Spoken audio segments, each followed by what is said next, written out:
junio de 2011, Christchurch, Nueva Zelanda, sufrió un terremoto que dejó gran parte de la ciudad sumida en el caos. Destruyó edificios e infraestructuras y dejó sin electricidad a más de 50.000 hogares. Como resultado, se produjeron derrumbes de casas, roturas de tuberías de agua, inundaciones e incendios debido a la interrupción de las líneas eléctricas. Debido a los fuertes movimientos de tierra y a las intensas sacudidas,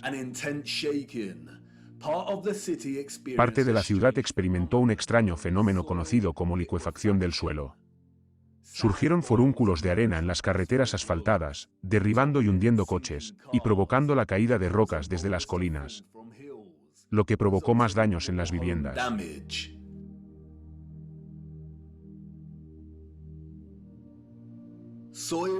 La licuefacción del suelo se produce cuando el suelo saturado pierde su resistencia y rigidez, en respuesta a una tensión aplicada, como las sacudidas u otros cambios repentinos como una fuerte explosión.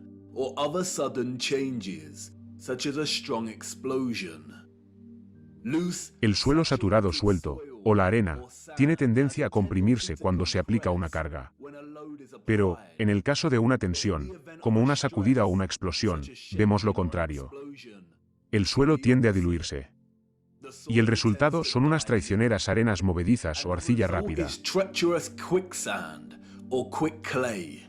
La tierra se convierte en líquido, lo que hace que las estructuras de gran masa, como edificios, infraestructuras y coches, empiecen a hundirse, volcarse o derrumbarse.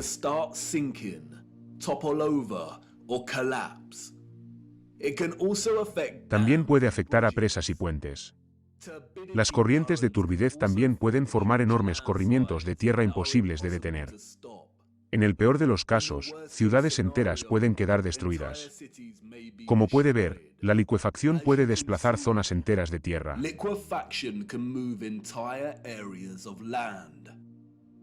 El lodo puede elevarse dramática y rápidamente. Y su fuerza destructiva es imparable. Es un fenómeno bien documentado.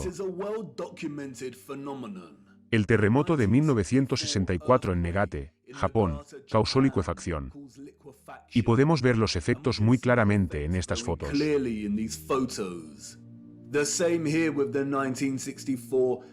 Lo mismo, aquí, con el terremoto de Alaska de 1964, edificios que se derrumban, coches que se hunden, infraestructuras que se derrumban.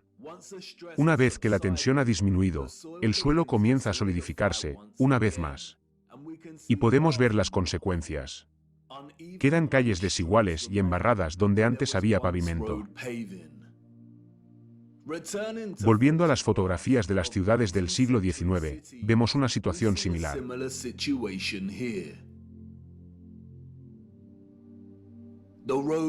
Las calles están sin pavimentar y llenas de barro. Vemos calles poco refinadas, desiguales, toscas y llenas de barro por todas partes, con el telón de fondo de una arquitectura refinada, sofisticada y magnífica.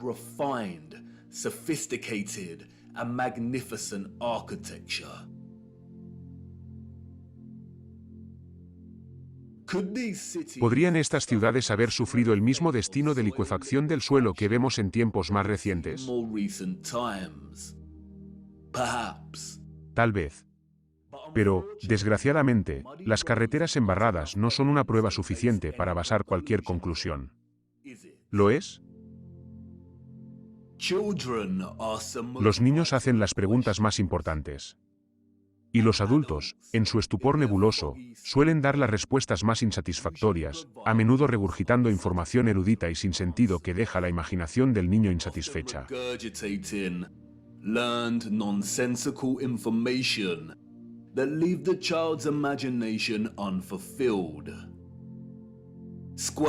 Avanzando a duras penas por estas carreteras embarradas del siglo XIX, observando su entorno, un niño puede preguntar: ¿por qué construyeron las ventanas tan bajas hasta el suelo?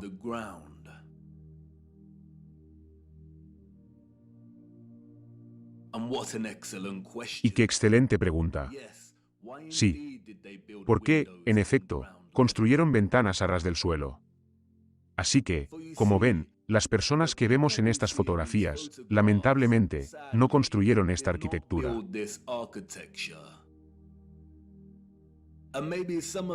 Y tal vez, algunos de ellos, en algún momento de su ajetreado día a día, se hagan exactamente la misma pregunta. Lo vemos en todas partes, ventanas a nivel del suelo. Windows at ground level.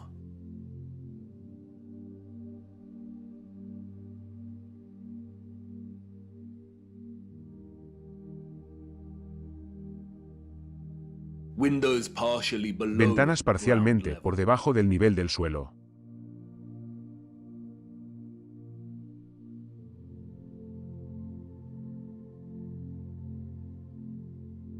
First floor Entradas del primer piso entrances elevadas del nivel del on the suelo. ground level.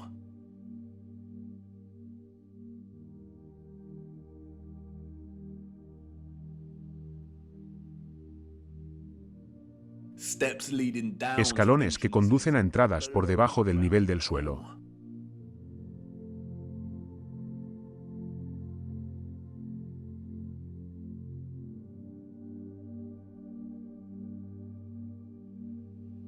We can find this in almost Podemos every encontrar major esto en casi city todas las in grandes the ciudades de nuestro reino, tanto en fotografías antiguas como cuando caminamos por las calles hoy en día.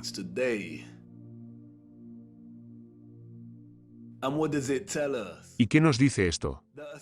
Que una sociedad con acceso a modestas herramientas de construcción y carros de caballos construyó sus infraestructuras gastando primero innumerables cantidades de horas y energía, by first spending countless amounts of hours and energy clearing land, limpiando el terreno con una profundidad de más de 3 metros, para comenzar su construcción.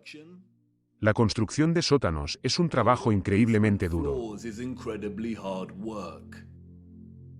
Since the 20th century, Desde el siglo XX, las máquinas de excavación de gran potencia, como las retroexcavadoras y las cargadoras frontales, han reducido drásticamente el tiempo y la mano de obra necesarios para excavar un sótano, en comparación con la excavación a mano con una pala. as compared to digging by hand with a spade.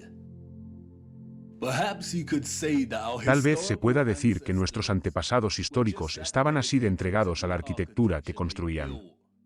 Y se podría decir que muchos de los edificios hundidos que vemos se deben en realidad a elevaciones y depresiones del paisaje natural. and depressions in the natural landscape. The official narrative, La narración oficial, que siempre está llena de incoherencias, quizás sería suficiente si no fuera por las excavaciones contemporáneas. if it was not for contemporary excavation. When we look Cuando at observamos fotografías como esta, nos damos cuenta inmediatamente de que lo que estamos viendo son ventanas y puertas, a 2 o 3 metros bajo la superficie del suelo. 2 to 3 meters below the ground surface.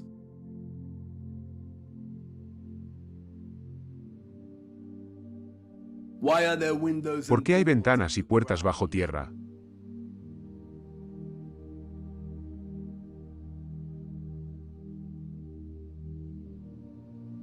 What is this? ¿Qué es esto que vemos en nuestras ciudades? La acumulación natural del suelo a lo largo del tiempo.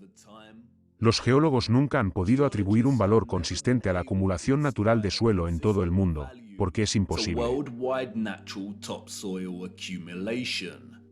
Because it is impossible.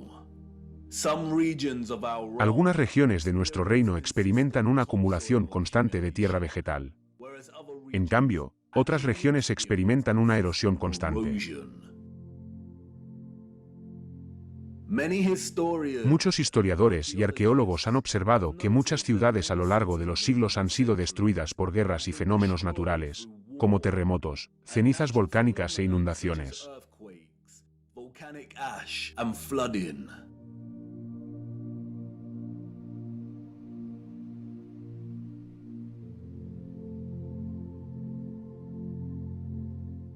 Aren't these ¿No son just estas las capas de civilizaciones anteriores? civilizations?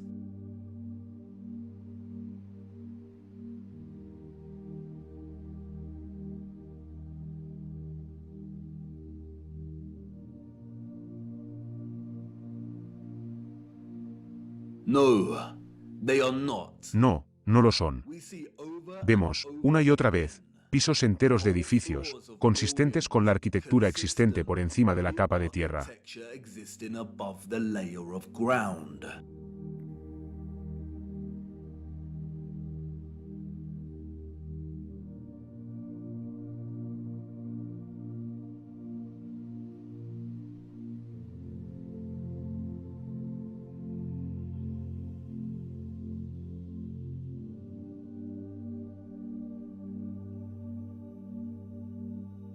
You see, what lies beneath Lo que hay debajo no son las huellas desconocidas de generaciones anteriores, sino de la misma generación que construyó estas estructuras.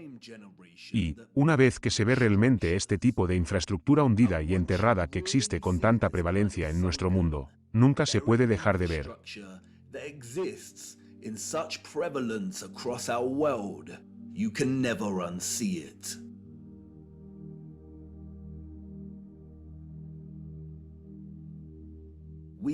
Vemos que los cimientos de las iglesias antiguas son en realidad los primeros pisos originales, con entradas y ventanas consistentes. Consistent entrances and windows.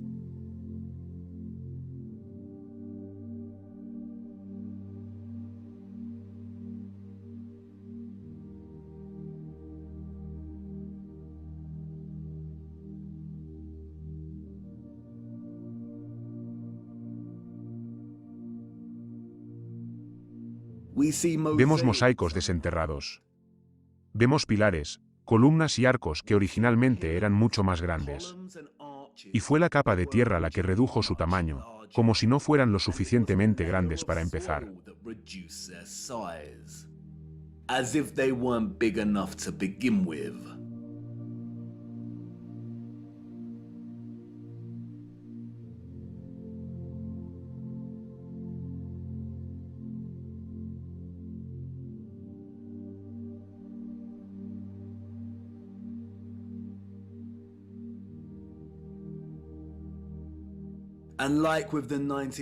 Y, al igual que con el terremoto de 1964 en Negate, Japón, también encontramos muchas de las llamadas estructuras antiguas que se inclinan como si, en algún momento, el suelo bajo estas estructuras se aflojara y licuara. Tenemos la torre de la iglesia de Surursen y la torre de la iglesia de Nuestra Señora de la Montaña, en Alemania.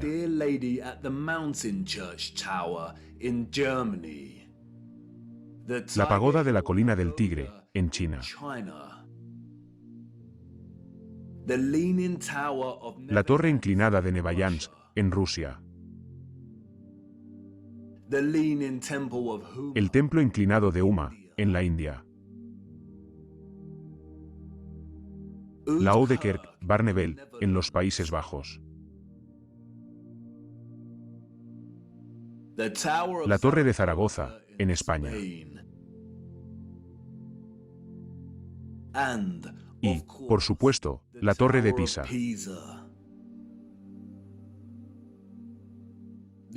Los mentirosos oficiales del mundo tratan de justificar las estructuras enterradas e inclinadas que vemos, llenando nuestras cabezas con historias de antigüedad y geología siempre cambiante. Pero la cosa se complica para ellos cuando dirigimos nuestra atención a América.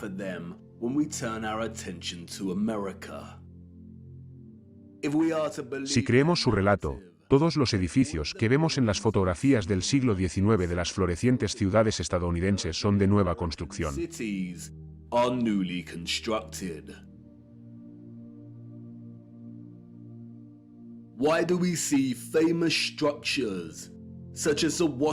¿Por qué vemos estructuras famosas, como el edificio de la capital de Washington, con una infraestructura consistente que se entierra muy profundamente en el suelo?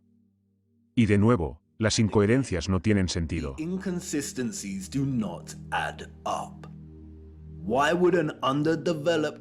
¿Por qué un pueblo subdesarrollado gastaría recursos, energía y tiempo en construir los cimientos del edificio de la capital para que fueran coherentes con el estilo de columnas que encontramos sobre la superficie?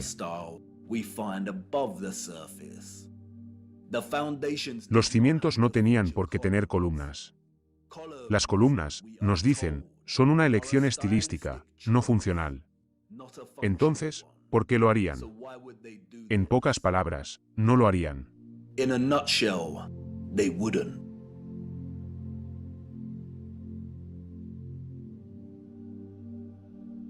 We see images that suggest that the people Vemos imágenes que sugieren que la gente del siglo XIX se preocupó de mover gran parte de la enorme cantidad de barro que vemos, nivelando el terreno y excavando las estructuras existentes. and excavating existing structures.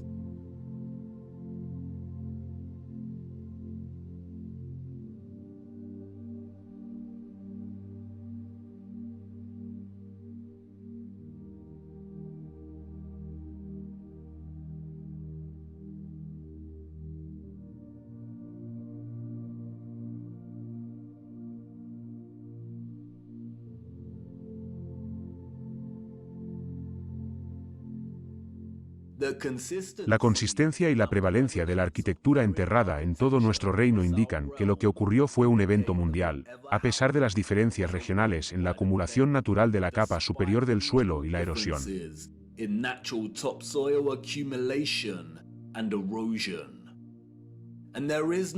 Y no hay ninguna explicación narrativa oficial que justifique la arquitectura enterrada que vemos. No hay ninguna explicación que justifique la cantidad de barro que vemos en las fotografías del siglo XIX de nuestras ciudades. En las carreteras, el barro se amontona por el desbroce. Las carreteras desniveladas. La tierra devastada. Pero, la arquitectura grandiosa perfecta e intacta.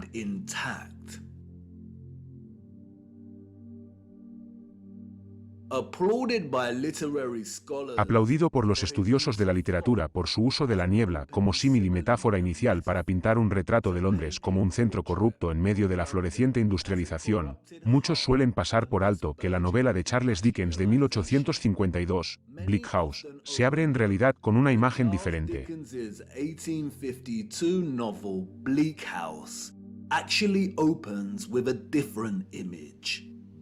Londres. Hace poco que terminó el periodo de Michaelmas, y el Lord Chancellor está sentado en el Lincoln's Inn Hall. Implacable tiempo de noviembre.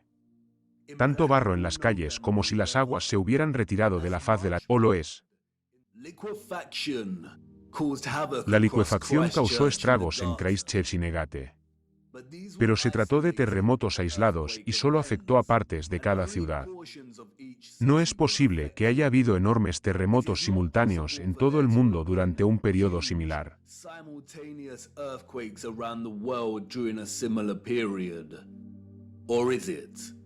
Incluso Wikipedia nos dice que la licuefacción puede producirse de forma natural o artificial a partir de un terremoto u otro cambio repentino en las condiciones de tensión.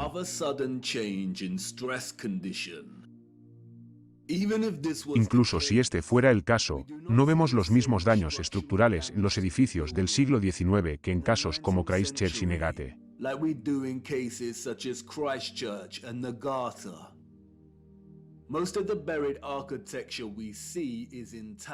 La mayor parte de la arquitectura enterrada que vemos está intacta. Está hundida o el nivel del suelo se ha elevado al menos 3 metros, a veces de manera uniforme y otras veces parcialmente enterrada en colinas de barro onduladas, como si hubiera habido enormes desprendimientos.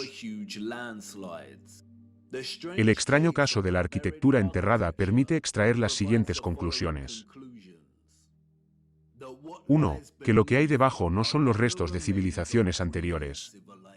La mayoría de las veces, las estructuras enterradas coinciden con la arquitectura que vemos en la superficie.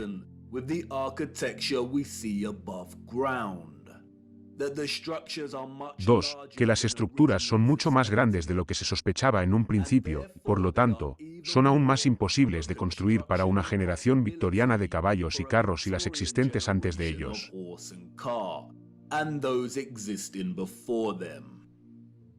3. Que la acumulación natural de tierra vegetal y la licuefacción del suelo no son explicaciones satisfactorias para lo que vemos aquí. Lo que haya ocurrido tuvo que ser algo mucho más grande y extendido, como una especie de cataclismo terrestre natural o artificial.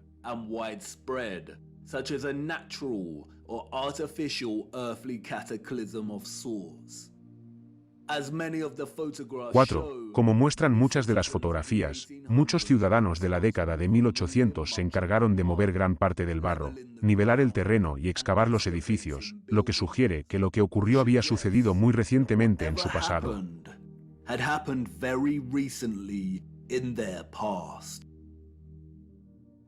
5. La ausencia total de una justificación razonable de la corriente principal para la arquitectura enterrada que vemos sugiere que los controladores de nuestro reino están tratando deliberadamente de ocultar lo que sea que haya sucedido.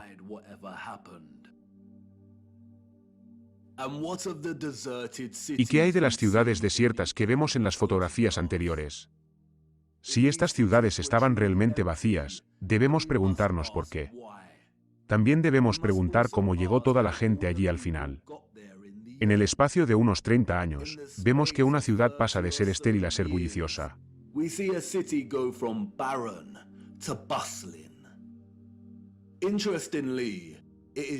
Curiosamente, es Charles Dickens y la literatura del siglo XIX en general, la que ofrece algunas pistas.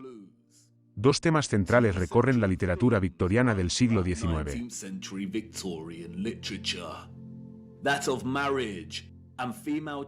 El del matrimonio y la castidad femenina y el de los huérfanos y la adopción.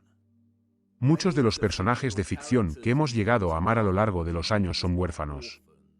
Tenemos a Oliver Twist y Pip, de Great Expectations. Tenemos a la huérfana Jane Eyre y a Heathcliff, de Cumbres Borrascosas. Tenemos a Mowgli, de El libro de la selva. Cosette, de Los Miserables. Tenemos a Edie, Rapunzel, Peter Pan, Blancanieves. Tenemos a Tom Sawyer y Huckleberry Finn. Y Ana, de Tejas Verdes. Y estos libros eran de su época, en cuanto a la prevalencia de la orfandad. El único problema es que estas novelas romantizan la figura del huérfano, desvinculado de la sociedad por defecto, y por lo tanto pavimentan el camino de su vida como una oportunidad imprevista. Esto no era la realidad. El tema del matrimonio y la castidad que encontramos en tantas obras literarias del siglo XIX, como las de Jane Austen, las Brontes, George Eliot, Dickens, Thomas Hardy, León Tolstoy, Víctor Hugo y otras,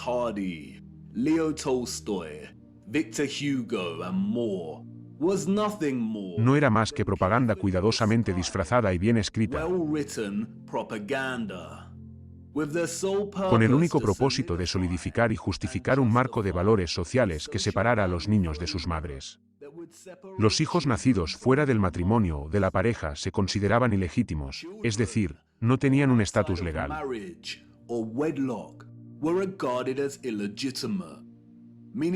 Los hijos ilegítimos fueron un grave estigma a lo largo del siglo XIX.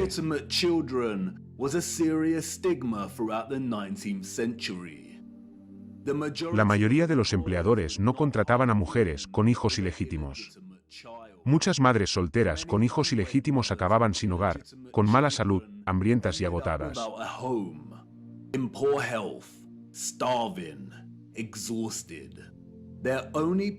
Su único lugar de refugio era el asilo, donde realizaban las tareas más desagradables. En algunos lugares, las mujeres con hijos ilegítimos eran señaladas y tenían que llevar un uniforme especial, que alertaba a todo el mundo de su condición de madre soltera o mujer caída. Como resultado, se creó una gran cantidad de orfanatos e instituciones de expósitos. Este es el London Foundling Hospital, muy activo en el siglo XIX. Fíjese en su tamaño. Charles Dickens estaba obsesionado con este lugar, inspiración, dicen. La narración oficial nos dice que unas 4.500 mujeres entregaron a sus hijos a este enorme edificio. Pero, esto fue solo una institución. Wikipedia nos ofrece una lista parcial de más de 64 orfanatos que se fundaron en el Reino Unido durante el siglo XIX. La lista es solo parcial.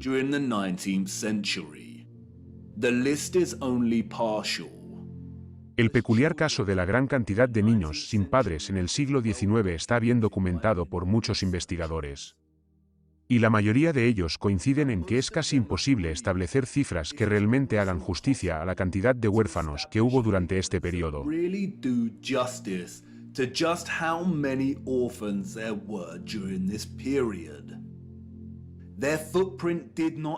Su huella no entró en los libros de registro. Se formó en el barro y luego fue arrastrada por la corriente. No fue solo en el Reino Unido. Fue un fenómeno mundial. Solo en la ciudad de Nueva York había 4 asilos de expósitos que procesaban a miles de niños anualmente. A principios del siglo XX, Italia registraba 32.000 niños al año. España y Portugal registraban 15.000 expósitos anuales. Antes de 1860, los asilos de Milán, Nápoles y Florencia procesaban 374.000 niños.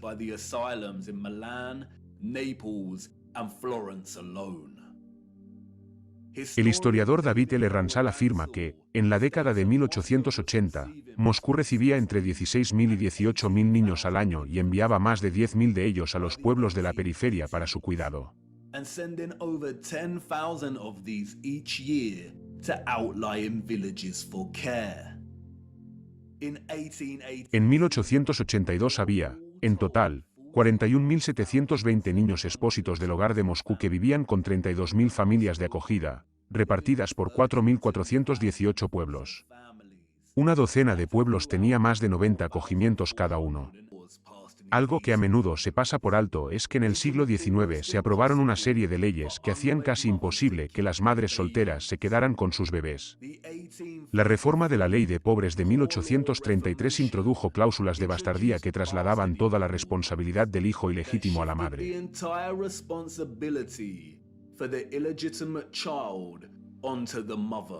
El estigma social significaba que no podría cuidar a su hijo y se vería obligada a entregarlo a las autoridades, o algo peor.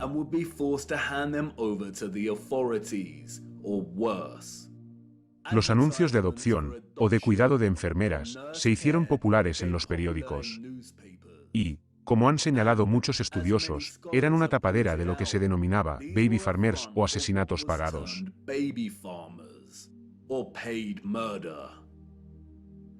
Como afirma Dorothy L. Haller, los anuncios pueden haber sido engañosos para el público en general, pero se leen como un mensaje codificado para las madres solteras. No se piden referencias y no se ofrece ninguna. La suma de 15 chelines a la semana para mantener a un bebé o a un niño enfermo era insuficiente. Y un niño enfermo y un bebé de menos de 2 meses eran los que menos probabilidades tenían de sobrevivir y los más baratos de enterrar.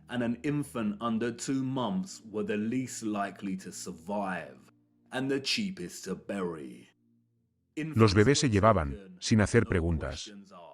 Y se entendía que, por 12 libras, no se esperaban preguntas. La transacción entre la madre y el bebé agricultor solía realizarse en un lugar público, en el transporte público o a través de una segunda persona.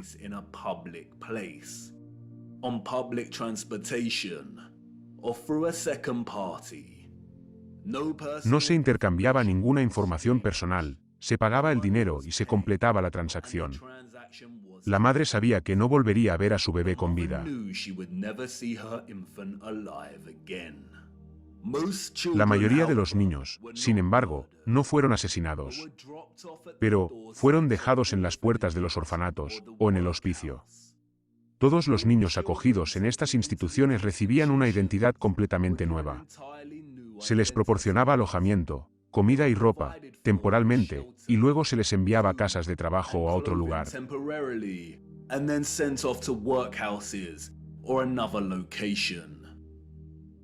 Las fotografías en el siglo XIX eran escasas. Pero, hacia el final del siglo, vemos más fotografías. Y el último continente en experimentar tal éxodo masivo de huérfanos fue Estados Unidos. Y es aquí donde vemos evidencia de los trenes de huérfanos. El primer grupo de estos huérfanos llegó a Michigan, en 1854. Y, a partir de ese momento, el movimiento envió a cientos de miles de niños a través de los estados, hasta que terminó en 1929. Oficialmente, hubo más de 97 instituciones dedicadas a los huérfanos y a los trenes de huérfanos en el siglo XIX.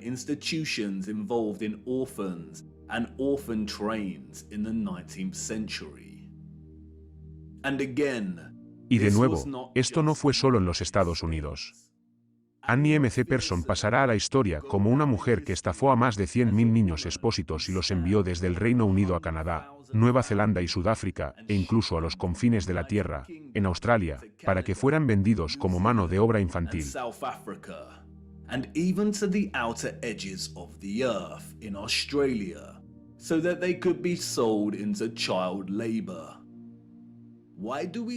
¿Por qué vemos tantas fotografías de huérfanos en casas de trabajo? ¿Por qué trabajan con maquinaria creada para el uso de los adultos? ¿No había suficientes adultos en esa época para realizar ese trabajo?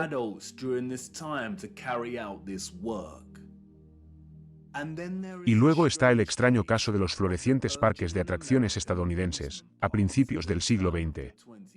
Además de atracciones y exhibiciones, muchos de estos parques contaban con una atracción inusual: los infantorios. Los visitantes de estos parques podían pasearse con helados y pasar por estas estaciones. Visitors of these parks could stroll around with ice cream and swing by these stations.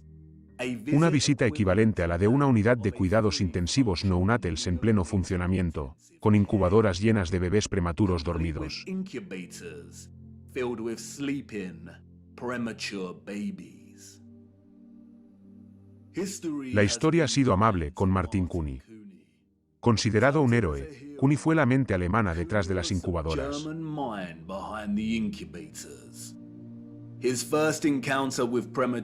Su primer encuentro con los bebés prematuros, según nos cuentan, fue en la Feria Mundial de 1896. Supo inmediatamente que la exposición salvaría la vida de los bebés. La tecnología para mantener vivos a los bebés prematuros era cara. Y sabía que el público pagaría por ver a los bebés en las incubadoras. Cobraría una cuota de entrada en los parques de atracciones para generar fondos para ayudar a estos bebés a vivir. Nurses tended to the babies as an enraptured public looked on. Como en cualquier otra atracción, las exposiciones de bebés prematuros incluían a pregoneros que intentaban atraer al público para que viniera a ver a los bebés. No sé ustedes, pero encuentro algo muy extraño en estas incubadoras. Los anunciantes presentan a los bebés vivos. En muchas de las ferias en las que Cooney mostraba a sus bebés también había exposiciones de eugenesia. La eugenesia es un campo de la pseudociencia corrupta que avala la cría selectiva para mejorar la calidad genética de la población humana.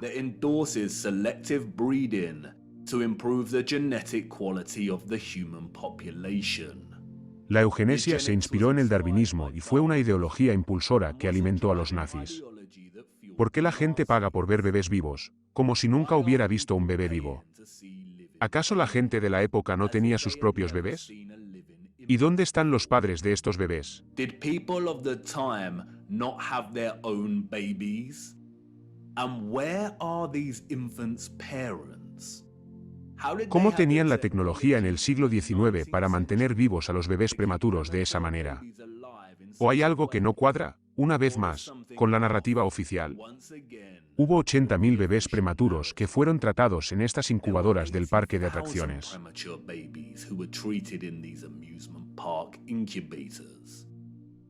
80,000. Los cientos de miles de huérfanos en el siglo XIX son apenas creíbles. ¿Eran las mujeres realmente tan despreocupadas? ¿Tenía Estados Unidos las cifras de población para justificar 80.000 bebés prematuros? No estamos hablando de huérfanos, sino de niños nacidos prematuramente.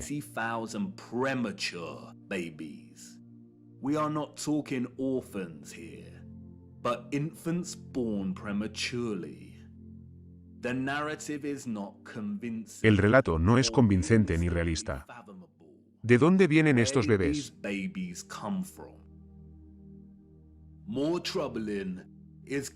Más preocupantes son los antecedentes de Cooney. Como muchos historiadores han señalado, no tenía título ni formación médica. Su historia es muy similar a la de la filantropía poco convincente que encontramos en torno a algunas de nuestras figuras contemporáneas, que tampoco tienen títulos de medicina.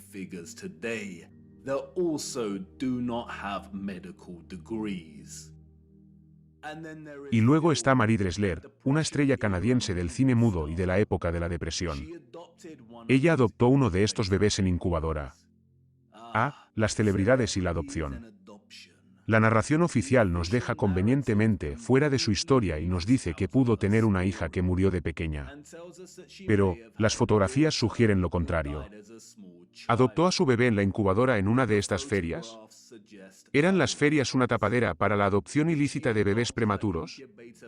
Incluso si eran prematuros, ¿significaba eso que no tenían padres? ¿Quién era el dueño y responsable de estos parques? Even if they were premature, did that mean they had no parents? Who owned and was responsible for these parks? ¿Y qué ocurría con los bebés una vez que crecían y salían de las incubadoras? Si hay algo extraño en todo el relato que rodea a estos parques y a los huérfanos, es porque no se nos dice la verdad.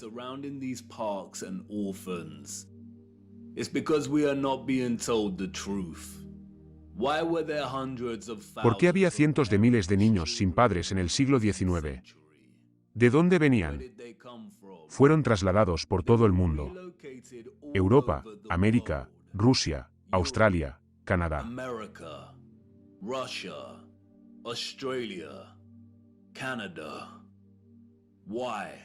¿Por qué? Especialmente cuando la mayoría todavía tenía un padre vivo. Si el embarazo fuera del matrimonio era un estigma social que provocaba tantos traumas, ¿por qué tanta gente se ponía en esa situación en primer lugar? ¿Realmente el gobierno se preocupa por la moral social lo suficiente como para aprobar leyes? Did the government really care about social morality enough to pass laws? Y todo el esfuerzo para construir y mantener orfanatos y redes de reubicación de huérfanos. ¿No supondría esto una carga para las finanzas y los sistemas de administración del gobierno?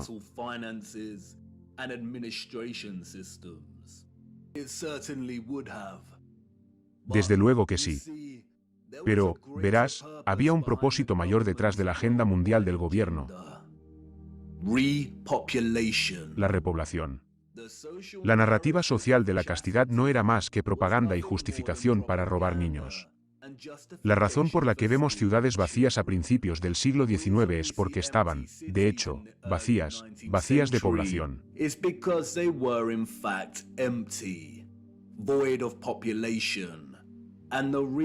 Y la razón por la que están huyendo 30 años después es porque los huérfanos fueron enviados a estas ciudades para repoblarlas. A principios del siglo XIX se produjo una especie de reajuste mundial, mediante la despoblación y la repoblación.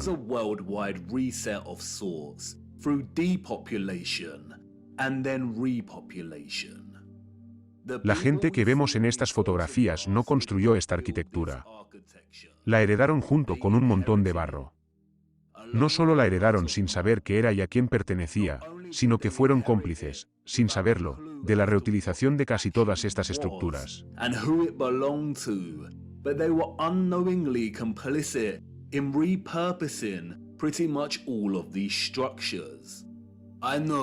Lo sé, nada de esto tiene mucho sentido en este momento. Probablemente se pregunte por qué estas ciudades estaban vacías y llenas de barro. ¿Qué pasó para que los gobiernos tuvieran que repoblar la tierra? Y sé lo que estás pensando. Todo esto es muy intrigante. Pero, ¿qué tiene esto que ver con la tierra plana? ¿Quieres saber más sobre el firmamento, el sol y la luna y nuestro plano estacionario? No te preocupes. Todo se aclarará a medida que continuemos nuestro viaje. Las evidencias predominantes de infraestructuras enterradas, junto con ciudades desiertas y una floreciente industria de huérfanos, son solo el comienzo. Todas estas son pistas necesarias que insinúan algún tipo de cataclismo. Pero la verdadera historia aún no ha comenzado. El escenario tenía que estar preparado, primero. Y ahora, está listo. Y, aunque aún no puedas verlo, sé que lo sientes, espectador. Las ciudades desiertas, la arquitectura enterrada y los huérfanos señalan una oscuridad inminente. Hay una gran nube negra frente a nosotros. Y no voy a mentir. Nos dirigimos justo al corazón de ella. Y, como dije antes, no tenemos mucho tiempo. Vamos. Es hora de que cumpla mi promesa y te lleve de vuelta al futuro. Mundo.